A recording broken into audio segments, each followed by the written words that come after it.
Aloha, everybody! This is your good buddy Djclyve, the RANMA 1/2 character profile guy, with a little bit of a silly opening for this week's commentary.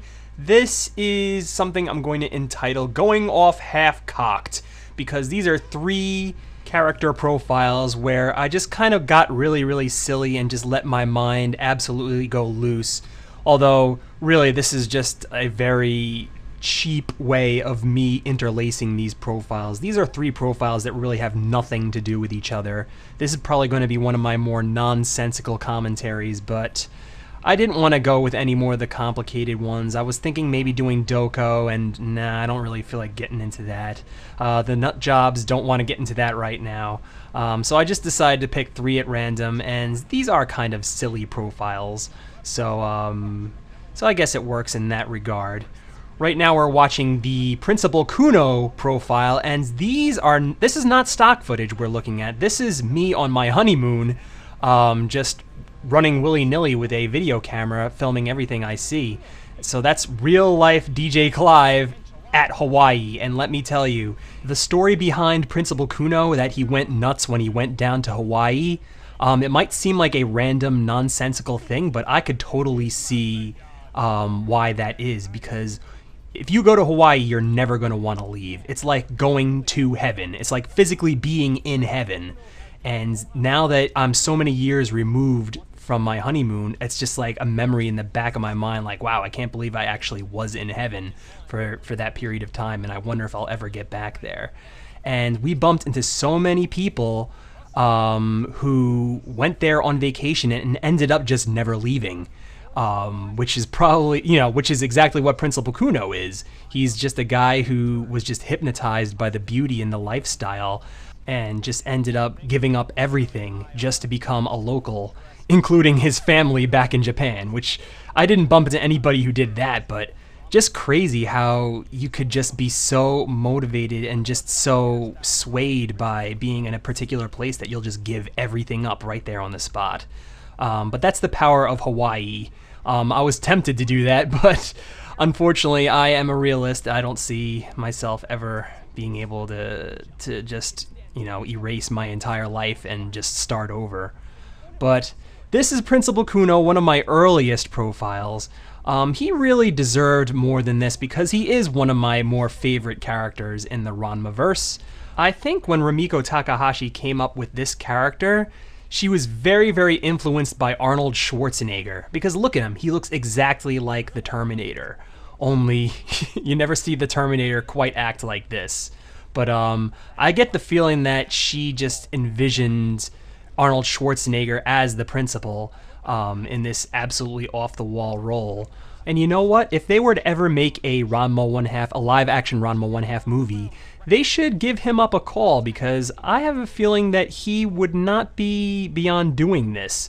He has done a lot of silly roles in his lifetime, and, well, his movies aren't doing so well over in the States right now, so maybe the answer is to go over to Japan, and I think it would work great. So yeah, really not a whole lot to say about this profile. It really is kind of straightforward, aside from the the live action clips in the beginning and me every once in a while breaking into my Principal Kuno impression. Maybe just to pad the length of this one, I'll talk a little bit about Hawaii and the islands that I visited. The first island I visited was Kona, the big island, which is mostly made of volcanic rock, at least that I saw. We just had to, like, all the roads, just everything was just like black and rock and just really hot. Like you could feel the heat like steaming off of these rocks. And when we first got there, I'm like, oh my God, is this the whole island? Does everything look like this? But once we got into the resort, everything was just absolute paradise, and that was where we spent the most amount of time on that resort. The resort was called Kona Village, and they gave you these like little private bungalows. They called hilos, I believe. You just stayed there. There was no electricity. It was very like Robinson Crusoe. The huts were made out of straw. Like I said, no TV. You were just pretty much shut out from the outside world, and you really didn't miss all that technology when you were out there because you had everything that you ever wanted all around you, just absolute paradise. The water was blue as Kool-Aid. You could snorkel, you can go parasailing, you can do everything you really wanted to do, and unfortunately, Kona Village, I think it got hit by some monsoon or some nor'easter or something, and the whole place just ended up getting wiped out. So the place no longer exists, at least not to my knowledge. I don't think they've rebuilt it just yet. So we were some of the last survivors from that place. And then after that, we went to Maui. Maui is just like, it's like going to Hawaiian Disneyland. It's just like everything you want to do. There's like a little strip, almost like almost like Las Vegas without the casinos and everything. It's just lots of shopping, lots of places to eat. The Cheeseburger in Paradise, I definitely recommend going there. Just a lot of fun as far as like activities.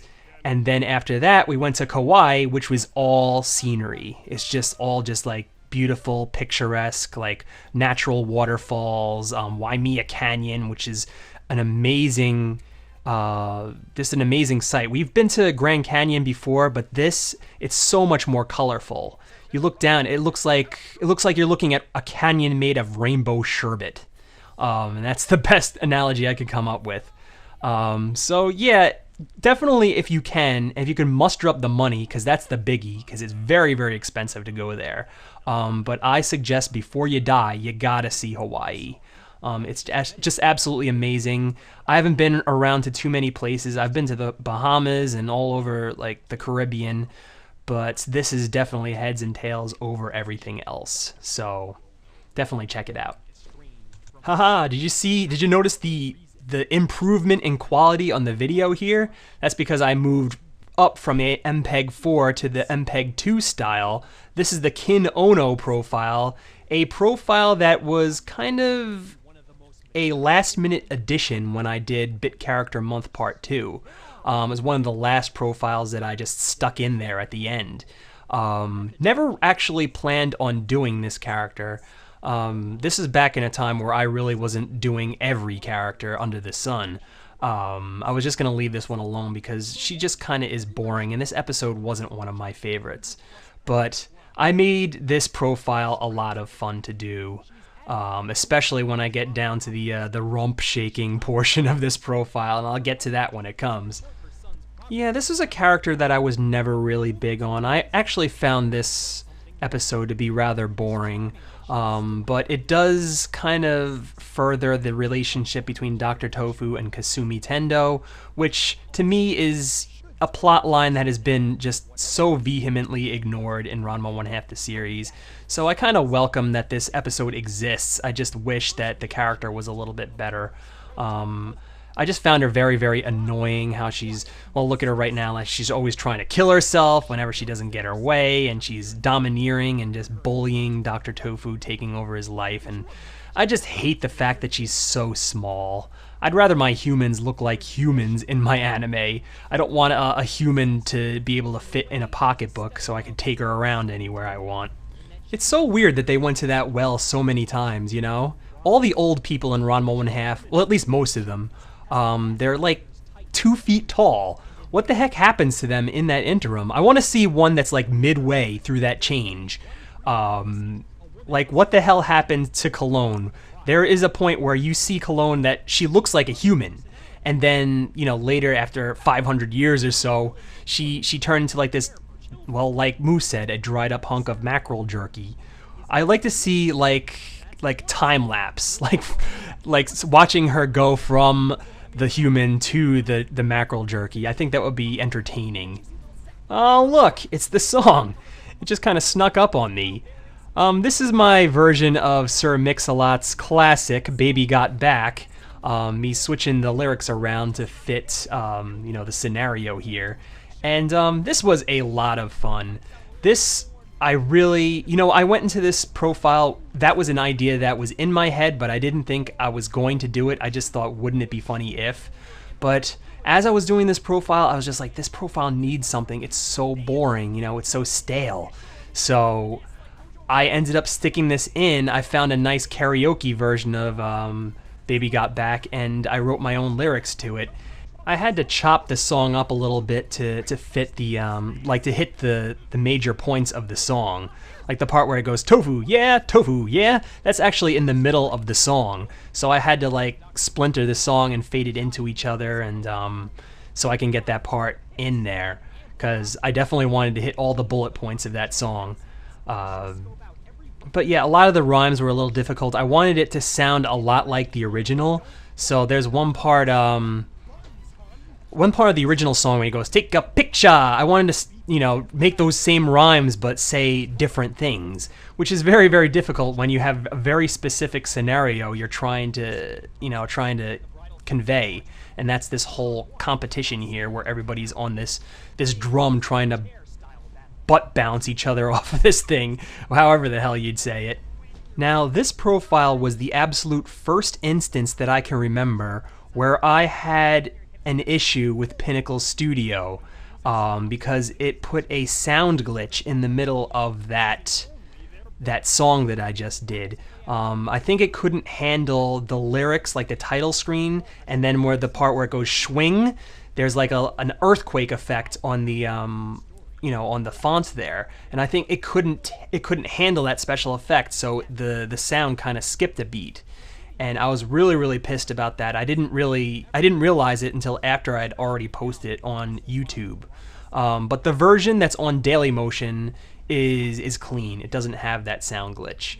But yeah, at the time I thought, oh wow, what a mild inconvenience, not knowing that it was going to end up marring all my future projects. The project that I'm in the middle of right now, I have to use Pinnacle Studio to do all my editing, and then once I'm done with the project, I have to take all the video and I have to take all the audio out, and I have to separate them, and I have to put them into Avid, because Pinnacle can't handle it all at the same time. And Avid never had a problem with the skipping audio and stuff like that. So yeah, it's very annoying, the hoops you have to jump through. I mean, I could probably get these things done twice as fast if I had better equipment or a better computer. I suppose I'm sounding like a skipping record by now when I talk about my problems and just, my hardships with my equipment. And it's not just my equipment, it's just, well, for one thing, I would love to be doing some green screening right now. I mean, not that I have any problem with all y'all watching this video, but I really don't want to be here right now. I want to be in front of a green screen with a skin cap on my head and black makeup. But unfortunately, my wife and we adopted these miniature Doberman pinschers, and now we have a house of 3 dogs, and they're constantly running around. We have the 2 of them in a cage right now.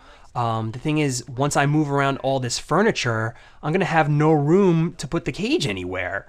So what do I do with these dogs while I do green screening? And right now the situation is we're keeping these dogs until they have a specific medical treatment, which is going to take about 3 months. So for 3 months, I'm kind of like without my green screen. So I don't know what I'm going to do about this RANMA Sao Tome profile. Am I going to be able to do my trailers? I don't know. Maybe I should just bite the bullet and just try to do some Tetris action and stack the chairs and the table and the cages and try to find some room in this house for all that stuff. But then again, you also don't want to be mean to the dogs, you don't want to imprison them in a tomb of furniture. So I don't know what to do. I'm adamant that I'm going to do some green screening tonight. We'll see how it goes. But right now we are watching a profile on one of my least favorite characters in the Ranma 1/2 universe. This is the ever boring Sankichi Urakishi, and this beginning was so much fun to do. I just went absolutely goofy nuts talking about shogi. I really didn't know a whole lot about the game of shogi. I read a lot about it on Wikipedia and other websites just to do this opening here. I can't even play chess. What makes you think that I'm going to be able to understand a game that's this complicated? But I was able to learn a lot about it. I still would never be able to play this game. It's just way too complicated, especially when you get to like the pieces. You can elevate the pieces so they're stronger. You know, it's very, very complex and very, very intellectual, which makes it very funny that Son Tendo and Genma Saotome know how to play this game. They must be idiot savants or something like that. But yeah, I wanted this beginning to just be like, just screw with people's minds. Just like, what the hell is going on? What am I watching? It's like completely over our heads and purposely so. But as the profile goes on, I think it's obvious what I was going after there. Just how a person could be maddened by shogi. Just how complex it is, and just like, I remember not too long ago, this just popped in my head just right now. My friend and I were at the library. I don't remember what we were doing there, but there was this guy who was reading book after book after book on chess. And he just had stacks of books just all about chess, and he's just like reading and reading and just talking to himself, just all crazy like. And then at one point he just screamed out loud, "That's it! He did it! He did it! I can't believe it! He did it!" And the librarian had to come around and shush him up. But he was just like, every once in a while he'd just go, "Shh!" He'd make like bus sounds, and he was completely driven crazy by this game. He probably like had a match with somebody where he lost, and he was just studying where he went wrong, and just like, he did it, I can't believe it, he did it. And I could totally see how this game would drive a guy crazy. And you know, Sankichi Urakishi, even though he's a nut, I could see a little bit of realism behind him. There have been a few things that I've done in my lifetime, RANMA Saotome character profiles, that have driven me a little bit crazy every once in a while, so I can totally see where this character is coming from. This isn't just a random idea. Well, it is kind of a random idea, but it's one that actually makes sense. But yeah, since this is an older gentleman, you don't see a lot of older characters be introduced in the RANMA 1/2 universe. I decided to go with a very unique soundtrack for this one. I went on iTunes and I looked for anything that was like jazzy, but also at the same time kind of techno-y or electronic-y. And I came up with all these weird mashups of old jazzy songs. And they really make the guy look like an old timer, and just, it kind of sets the character profile apart from the others. And I think this was, you know, a silly choice that kind of worked. Haha, the pop quiz, I totally forgot about this too. This was something I should have done a lot more in this profile, because I had that whole, you know, spiel in the beginning. I should have made it, you know, I could have made it worth a little bit more if I had a pop quiz at the end of this profile, and I think it would have went with the character too. It's just something the character would do, you know. He would tell you all this jargon and then say, "All right, now, you know, get out your pen and paper. I'm gonna quiz you now." He would totally do that. So I should have. This is a missed opportunity. I should have at the end of this profile said, "All right, now that the profile's over, here's a pop quiz on how to play shogi." It would have been an interactive little tidbit there at the end for people to play along, and I think it would have been a lot of fun. But, c'est la vie, the road not traveled. In retrospect, I learned these things, and maybe next time, if I find another character that's this batshit crazy, maybe I'll go that route. But this profile is not one of my favorites. You know, for one, I really love the beginning, but the sound is very overmodulated. This is back when I had my old computer and these tiny, tiny speakers that really didn't let me know how loud I was playing these things. And the music and the vocals, especially the vocals, the levels on them were tuned way too high. So unfortunately, it's just like this blaring sound the minute this profile starts. Especially when I watch this on a TV, it's just like the whole TV, it can't handle the bass of it, and it just goes, and it makes all these horrible, horrible noises, because it's just so, like, the levels are turned way too high. But that's only one reason why this profile isn't one of my favorites. I mean, the major reason why is because I think the character is kind of boring and just doesn't really stand out. I'm glad he was a one and done. But another thing is I just think I ramble a lot. I didn't really need to go into so much explanation. This character profile should be over by now. But instead, I just kept rambling and talking and just like, I had so many ideas, I didn't edit myself. I just decided to cram them all in, even if they didn't belong. So a lot of my sentences just seemed to go on and on and on forever. And you could see that I'm running out of footage. I'm reusing footage here and there and, you know, resorting to some really crappy shots of Sankichi. And how apropos that this profile is so damn long, too damn long, that I have completely burnt myself out on things to say about it. I don't know what else to say. It's Sankichi Urakishi. He's a crazy guy who dresses as a shogi piece. So glad this guy didn't come back. I mean, if he came back, maybe he could have done something a little bit more worthwhile, but nah. I'd rather see about 100 other characters come back besides him. I gotta say, I absolutely love the song that is playing in the background here, the Great Big Butter and Egg Man. This was a very accidental find on iTunes. I just, you know, I was searching for jazz songs and this came up. I'm like, Butter and Egg Man, what is that? And it's just this weird mix. Beat a bomb, a butter and egg man, a beep bomb, a way big butter and egg man from way down south. So has nothing to do with the character, but for some reason it fit. I don't know how it fit, but when I think of this song, I think of Sankichi and vice versa. So, you know, I guess whatever works. Maybe, just maybe, he put a little pat of butter on his eggs. But anyway, this is your good buddy Djclyve, the RANMA 1/2 character profile guy. I think this is a good place to end it. Bidding you adieu on Dailymotion for yet another RANMA 1/2 character commentary. I hope you enjoyed this, even though it was a little nonsensical and I was drawing a blank on many things to say.